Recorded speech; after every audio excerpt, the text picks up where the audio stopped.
Bad migawo mochung' ne ute twech mapacho kawa yango ni ibiro gol listi mantiere kod nying mar jogo motwe kuom thuolo mar higni abich kaduogo chien mondo mi rang kendo ng'eto mano omigi kaka yor duoko chien kwan oganda mantiere ute twech mapacho ka kendo keto gi tije manyalo konyo oganda.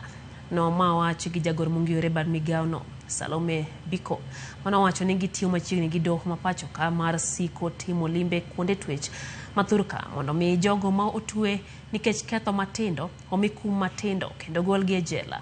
Kata kamano gisingo neno ni otim ne jogo hocho mowinjore ma loko timbegi ahinya kinde ma igolo gi duoko gi e kind oganda. Wacho ni thoth jogo ma otwe ni e bwo higni 40 kendo gin kod teko mar gero piny.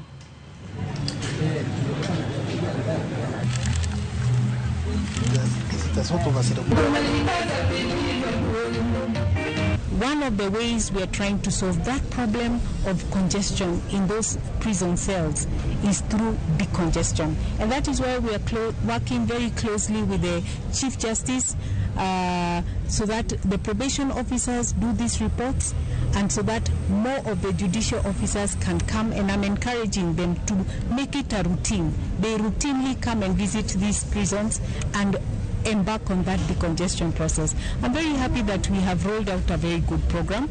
Soon we are also going to do a decongestion process in Isiolo with the Chief Justice. We did one in Nairobi remand, and we are hoping it will become routine. So that those inmates who are petty offenders, you know, like being drunk and disorderly, which is a very big problem here in this region, they need not be here.